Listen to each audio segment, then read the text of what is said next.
திருச்சி பன்னாட்டு விமான நிலையத்தில் புறப்பாடு பகுதியில்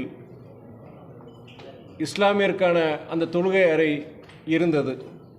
ஆனால் வருகை பகுதியில் அந்த தொழுகை அறை இல்லாததை நான் சில மாதங்களுக்கு முன்பு இங்கே உள்ள விமானத்துறை அதிகாரிகளுக்கு நான் சுட்டிக்காட்டினேன். பல்வேறு நாடுகள், குறிப்பாக அமீரக நாடுகளிலிருந்து லட்சக்கணக்கான இஸ்லாமிய சகோதரர்கள் இந்த திருச்சி விமான நிலையத்திற்கு வருகை புரிகிறார்கள். அப்படி வரும்பொழுது வருகை பகுதியிலும் இஸ்லாமிய சகோதரர்கள் தொழுகை செய்வதற்கான அந்த தொழுகை அறை நீங்கள் கண்டிப்பாக அதை ஏற்பாடு செய்ய வேண்டும் என்று நான் வேண்டுகோள் விடுத்தேன். அந்த வேண்டுகோளை ஏற்று திருச்சி விமானத்துறை அதிகாரிகள் அந்த வருகை பகுதியிலும் தொழுகை அறையை அவர்கள் ஏற்படுத்தியுள்ளார்கள். அதை நான் இன்று திறந்து வைத்துள்ளேன். அது மட்டுமல்ல, பத்திரிகையாளர் உங்கள் அனைவருக்கும் தெரியும், நான் வெற்றி பெற்ற கடந்த 6 மாதங்களில் திருச்சி விமான நிலையத்தில் பயணிகளுடைய சேவைகள் அது சிறப்பாக பயணிகளுக்கு கிடைத்திட அனைத்து முயற்சியும் எடுத்து வருகிறேன். குறிப்பாக விமான ஓடுதள அந்த விரிவாக்கத்திலும் திருச்சி மாவட்டத்தில் உள்ள மாவட்ட ஆட்சியர் மற்றும் மற்ற அதிகாரிகளுடன் ஒருங்கிணைத்து அந்த விமான ஓடுதள விரிவாக்கம் குறித்தும் பல்வேறு முயற்சிகளை நான் எடுத்துள்ளேன். இந்தியாவிலேயே நம்முடைய திருச்சி விமான நிலையம் ஒரு முன்மாதிரி விமான நிலையமாக திகழ வேண்டும் என்று திருச்சி விமான அதிகாரிகளின் ஒத்துழைப்போடு நான் தொடர்ந்து முயற்சித்து வருகிறேன். அதன் ஒரு பணிதான் இந்த பணியும். ஸ்ரீரங்கம் வைகுண்ட ஏகாதசியில் ஏகப்பட்ட குளறுபடிகள் நடந்தது. அறநிலையத்துறை அமைச்சர் சரியாக செயல்படலை அப்படிங்கிற மாதிரி. அது சம்பந்தமாக உங்களோட கருத்து? ஏன்னா திருச்சியில் நீங்கள் எம்பியாக இருக்கிறீங்க, இனி வரும் காலங்களில் அதை எப்படி நீங்கள் சொல்ல போகிற ஏகாதசி அந்த நிகழ்வு போகும்போது இன்றைக்கி எப்பயுமே கூட்டம் ரொம்ப இருக்கும். இந்த வருஷம் பார்த்திங்கன்னா நம்ம எதிர்பார்க்காத அளவு கூட்டம் இருந்தது. அந்த கூட்ட நெரிசலில் பொறுத்த வரைக்கும் நீங்கள் சொல்கிற மாதிரி சில குறைபாடுகள் பத்திரிகையில் நான் கேட்டறிந்தேன். அது பொறுத்த வரைக்கும் வருங்காலங்களும் அமைச்சர் என்ன சொல்லியிருக்கிறாருன்னா, அது போன்ற இனிமேல் என்னென்னா அது அவர் வேணுனே செய்யலாது. அவர் அன்றைக்கி இருக்கிறதுனால நம்ம எதிர்பார்க்காத அளவுக்கு கிட்டத்தட்ட லட்சத்துக்கும் நெருங்கி கிட்டத்தட்ட மக்கள் வந்திருக்கிறாங்க. அந்த ஒரு கட்டுப்படுத்த முடியாத அந்த சூழ்நிலையை பொறுத்த வரைக்கும் சில பக்தர்களுக்கு சில இடையூறுகள் ஏற்பட்டிருக்கு. வர்ற காலங்களில் அது போன்ற எந்த நிகழ்வும் ஏற்படாமல் பக்தர்கள் அனைவருக்கும் அவங்க போகிற அந்த நிகழ்வு ரொம்ப சிறப்பாக இருக்கணும். அவங்க அந்த இறைவனை வழிபடுற அந்த தருணம் பொறுத்திருக்கு அவங்களுக்கு எவ்வளவு சிறப்பாக அது செய்ய முடியுமோ அமைச்சர்கிட்ட இருந்து நான் கண்டிப்பாக அதுக்குண்டான முயற்சி நானும் எடுக்கிறேன். வர காலங்கள் பட்ஜெட் வர இருக்குண்ணா பிப்ரவரி 1 தமிழ்நாட்டுக்கு ஏற்கனவே நிதியெல்லாம் ரொம்ப கம்மியாக இருக்குது. நம்ம கிட்டத்தட்ட கடந்த 10 ஆண்டுகள் ஒன்றிய அரசின் ஆட்சியில் தமிழக அரசுக்கு சேர வேண்டிய நிதி வரவில்லை. குறிப்பாக நீங்கள் பல்வேறு துறைகளை பொறுத்த வரைக்கும் அதுக்குண்டான நிதி வராதனால தான் நம்மளுடைய அரசு இனியும் சிறப்பாக, தமிழக அரசு இனியும் மக்கள் நல திட்டங்களை சிறப்பாக செயல் முடியாத பல காரணங்கள் அதுவும் ஒன்று. குறிப்பாக நீங்கள் இங்கே அந்த மிச்சாங் அந்த புயல் சம்பந்தமான நம்ம அரசாங்கம் கிட்டத்தட்ட 38,000 கோடி நம்ம நிதி கேட்டிருந்தோம், பேரிடர் நிதி கேட்டிருந்தோம். அதுவும் கிட்டத்தட்ட 276 கோடி தான் நமக்கு கொடுத்தாங்க.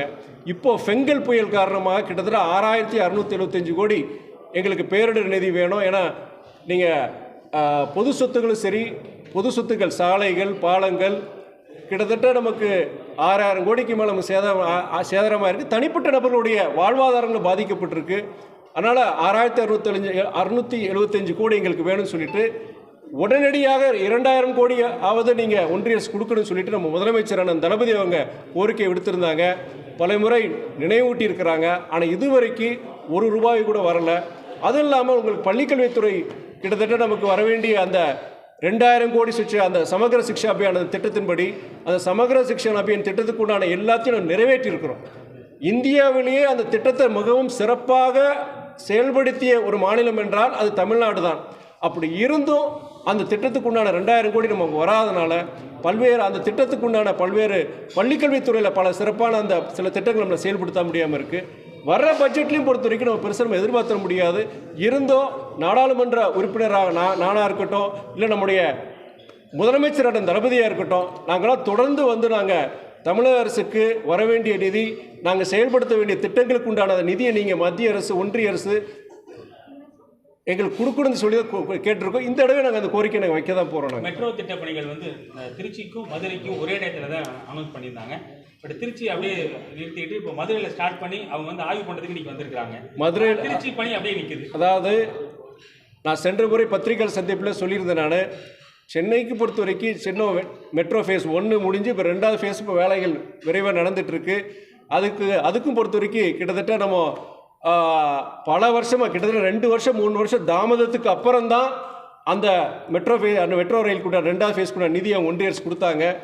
நம்ம அந்த மதுரைக்கு, கோயம்புத்தூருக்கு, திருச்சி 3க்கும் நம்ம மெட்ரோ ரயில் திட்டத்தை அமல்படுத்தணும்னு சொல்லி நம்ம கேட்டிருந்தோம். நானும் நாடாளுமன்றத்தில் திருச்சிக்கு மெட்ரோ ரயில் திட்டத்தை நீங்கள் சீக்கிரம் கொண்டு வர சொல்லி வேண்டுகோள் விடுத்திருந்தேன். ஆனால் வந்து நம்ம சமீபத்தில் பத்திரிகையில் பார்க்கும் பொழுது மதுரைக்கும் கோவைக்கும் உண்டான அறிவிப்புகள் இருந்தது. நம்ம தமிழக அரசு அந்த கோரிக்கை வச்சுருந்தாங்க. திருச்சி விடுபட்டு இருந்தது. ஆனால் திருச்சியை பொறுத்த வரைக்கும் நம்முடைய ஆளுமைகள், முக்கியமான அமைச்சர்கள், மூத்த அமைச்சர் அண்ணன் நேரு இருக்கிறாரு, நம்மளுடைய பள்ளிக்கல்வித்துறை அமைச்சர் மகேஷ் பொய்யாமல் இருக்கிறார், நான் நாடாளுமன்ற உறுப்பினராக இருக்கிறேன்.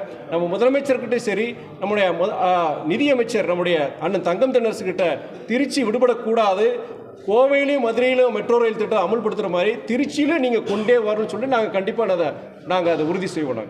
சார், விமான நிலையத்தில் பயணிகள் எண்ணிக்கை வந்து கொஞ்சம் 7000 தாண்டிடுச்சு. ஆனால் சரக்கு போக்குவரத்தில் பார்த்தோன்னா அது தொய்வடைஞ்சிட்டு தான் இருக்குது. அதுக்கான பொட்டன்ஷியல் வந்து இல்லைங்கிறாங்க. அதாவது நண்பர் ஒரு முக்கியமான கேள்வியை கேட்டிருக்கிறாரு. கார்கோ சர்வீஸ் நீங்கள் சரக்கு இது பொறுத்த வரைக்கும், அதாவது இன்றைக்கி பயணிகளுடைய வரவு கூடிருச்சு, கிட்டத்தட்ட 2 மடங்கு கூடிருச்சு. சமீபத்தில் ஒரு ரெக்கார்டு கிட்டத்தட்ட ஒரே நாள் கிட்டத்தட்ட 7000 பேருக்கு மேலே, அது புதிய ஒரு ரெக்கார்டை வந்து நம்ம திருச்சி ஏர்போர்ட் உருவாகிருக்கு. ஒரே நாள் 7000 பேருக்கு மேலே வந்திருக்கிறாங்க. இதில் என்ன ஆகுதுன்னா, திருச்சிக்கு வர அந்த விமானங்களில் பேசஞ்சர் ஏர்கிராஃப்டில் தான் இந்த கார்கோ அவங்க ஏற்றுறாங்க. நீங்களே பார்க்கலாம், பயணிகள் வர விமானங்கள் பார்த்தீங்கன்னா அந்த சின்ன ஏர்கிராஃப்ட் தான் வருது. பெரிய அந்த ஏர்பஸ் போன்ற விமானங்கள் வர்றது கிடையாது.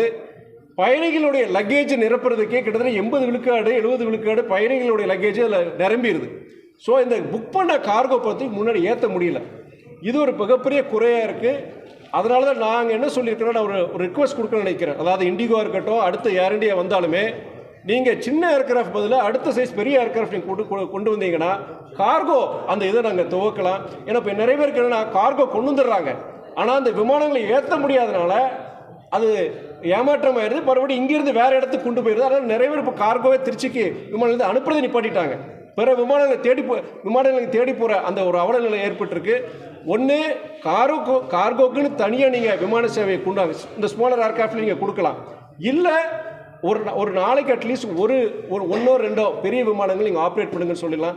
இன்னொன்று என்னென்னா, இப்போதைக்கு அதை செய்யலாம். ஆனால் வர காலங்களை பொறுத்த வரைக்கும் நம்ம இந்த ஒரு வருடத்துக்குள்ளே அந்த விமான ஓடுதலை விரிவாக்கம் முடிஞ்சிருச்சுன்னு வச்சுக்கோங்க. அடுத்து ஏர் இண்டியாவும் நிறைய சேவைகளை துவங்க போகிறதா சொல்கிறாங்க. அதாவது டெல்லி, பாம்பே, கொச்சின் பொதுக்கொண்டு ஏர் இண்டியா வந்து அவங்க சர்வீஸை துவக்க போகிறாங்கன்னு ஒரு அறிவிப்பு எங்களுக்கு கிடைச்சிருக்கு. அதை அதிகாரப்பூர்வமான அறிவிப்பு வரும்னு நினைக்கிறேன் நான். ஸோ கூடுதல் விமான சேவைகள் வரும்போது செய்யும்போது, பெரிய விமானங்கள் வரும்போது இந்த கார்கோ பொறுத்த வரைக்கும் ஆட்டோமேட்டிக்காக பண்ணால், அதுக்கு முன்னாடி என்னால் ஆன முயற்சி ஒன்று தனியாக ஒரு ஏர்கிராஃப்ட் ஆப்ரேட் பண்ணுங்கள், இல்லை வர ஏர்கிராஃப்டில் கொஞ்சம் பெரிய ஏர்கிராஃப்ட் அனுப்புங்க நான் சொல்லி ஒரு வேண்டுகோள் விடுக்க போகிறேன். டொமஸ்டிக் ஆப்ரேஷனில் இண்டிகோ மட்டும்தான் இங்கே ஆப்ரேட் பண்ணியிருக்காங்க. மற்ற ஏர்போர்ட்ஸில் வந்து ஏகப்பட்ட கம்பெனிகள் யூஸ் பண்ணியிருக்காங்க. பட் ஏகப்பட்ட கம்பெனிகள் வரும்போது மற்ற சிட்டிகளும் கனெக்டிவிட்டி கொஞ்சம் ஈஸியாக இருக்கும்.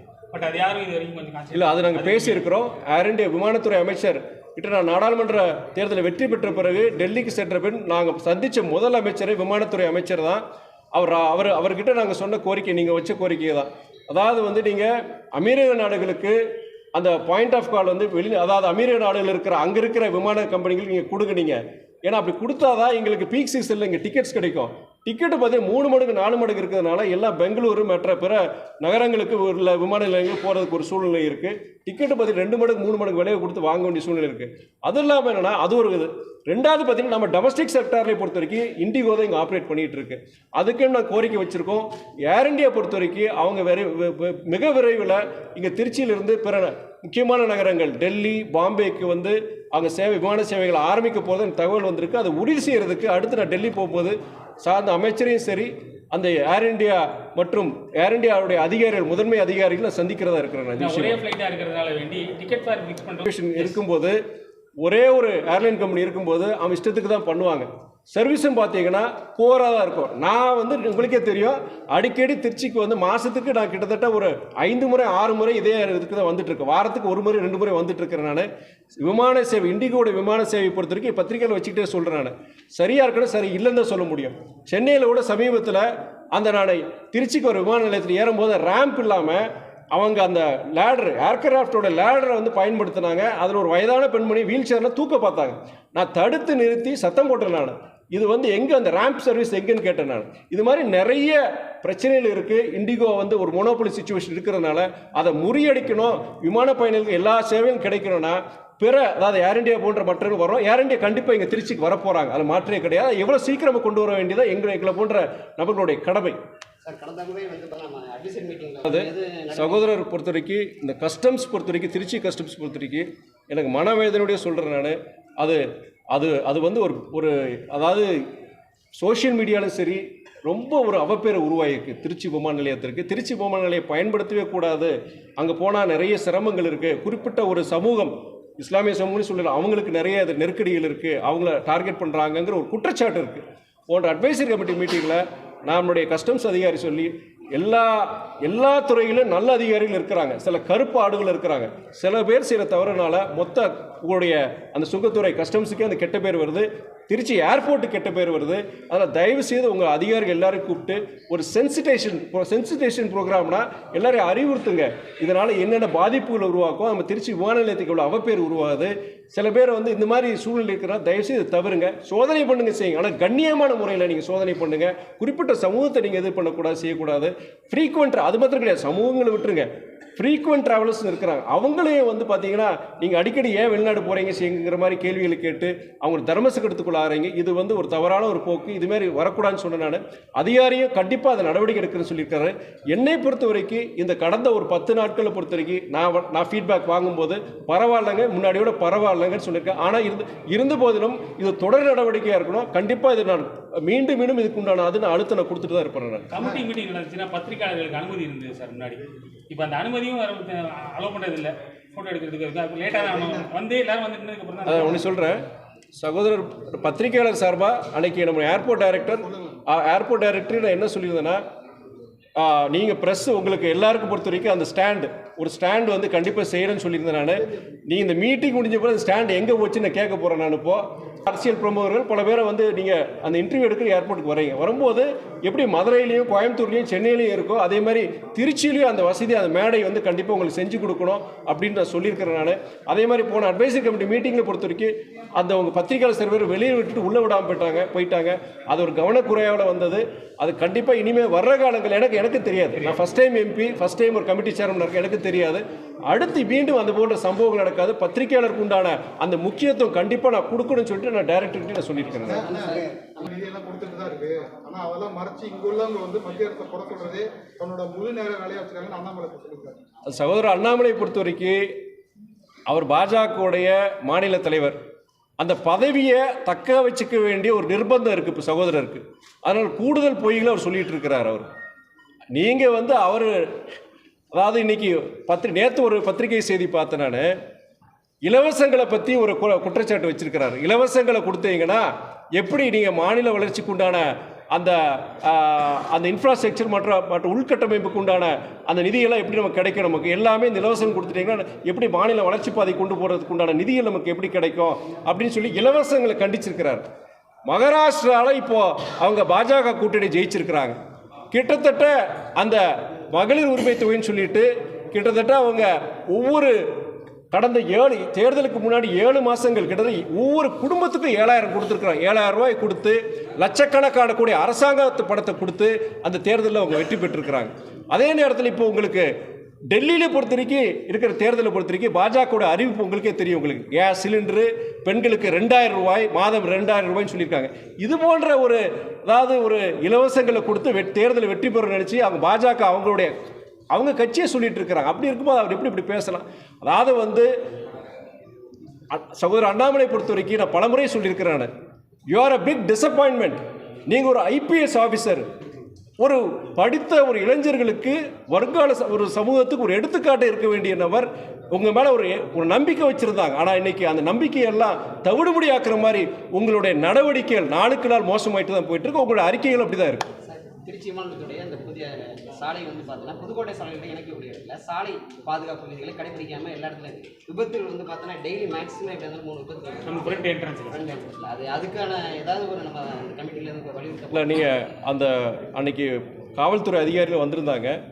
இது போன்ற அதாவது வாகனங்களை தவறான இடங்களில் நிப்பாட்டுறது ப்ளஸ் யாருக்கு அந்த நம்மளுடைய விமான நிலையத்துக்கு முன்னாடி இருக்க சாலைகளில் நிறைய இடத்துல இருக்குது. அதுக்கு தடுப்புகள் போடணும், வாகனங்கள் வேகமாக போகிறது அது தடுக்கிறதுக்கு உண்டான சில இதெல்லாம் ஏற்பாடுகள் செய்யணும்னு சொல்லிட்டு நம்ம விமானத்துறை அதிகாரி ஏர்போர்ட் அவர் டைரக்டரும் சொல்லியிருந்தாரு. நாங்களும் அதை வலியுறுத்தி சொல்லியிருக்கிறோம். அதுக்கப்புறம் எந்த நடவடிக்கை இல்லை சார். அதுக்கப்புறம் மீண்டும் இல்லை, டெஃபினட்டாக வந்து நெக்ஸ்ட் மீட்டிங் நடக்கணும். எவ்ரி 3-4 months ஒரு மீட்டிங் நடப்போம். நான் கஸ்டம்ஸ் பற்றி ஒன்று சொல்லியிருக்கிறோம், நம்ம காவல்துறை அதிகாரிகள் சொல்லியிருக்கிறோம், டைரக்டருக்கு சிலர் சொல்லியிருக்கிறேன். ஃபாலோ அப் ஆக்ஷன் என்ன, அடுத்து என்ன எடுத்தாங்க, என்ன நடவடிக்கை எடுத்திருக்காங்க, அதுக்குண்டான கண்டிப்பான ஒரு ஆய்வு கேள்விகள் கண்டிப்பாக இருக்கும். சார், பொங்கல் பரிசு தொகுப்பு நிறைய பேருக்கு கிடைக்கல. இலவச வேட்டி சேலை கூட நிறைய ரேஷன் கடைக்கு தரல திருச்சியிலேயே. அதை பற்றி அண்ணாமலை மாதிரி நீங்களும் அடுத்து உங்களுடைய கடமையை செய்கிறீங்க. அதாவது தமிழக அரசு பொறுத்த வரைக்கும் முடிந்த மட்டும் அவங்க செஞ்சுருக்கிறாங்க. உங்களுக்கு சமீபத்தில் பெங்கல் புயல் இது இந்த பாதிப்பு முடிஞ்சு 1 மாதம் கூட ஆகலை. இருந்த போதிலும் அவங்க வந்து முடிஞ்ச வரைக்கும் இந்த பொங்கல் தொகுப்பு வரைக்கும் செஞ்சுருக்கிறாங்க. சேலைகளாக இருக்கும், வேஷ்டி சேலையாக இருக்கட்டும், மற்றபடி நீங்கள் அந்த அரிசி சர்க்கரை இருக்கிறட்டும் எல்லாமே கொடுத்துருக்குறாங்க. சில இடங்களில் விடுபட்டிருக்கலாம். விடுபட்ட இடங்களில் கண்டிப்பாக நாங்கள் செய்வோன்னு சொல்லிட்டு அது சார்ந்த அமைச்சரே சொல்லியிருக்கிறேன், ப்ரெஸ்ஸில் சொல்லியிருக்கிறேன். இன்றைக்கி திருச்செந்தூரில் வந்து பக்தர்கள் அவ்வளோ அவதிப்பட்டிருக்காங்க. ஆனால் அவங்கள வந்து கேவலப்படுத்துகிற மாதிரி சேகர் பாபு பேசியிருக்காரு.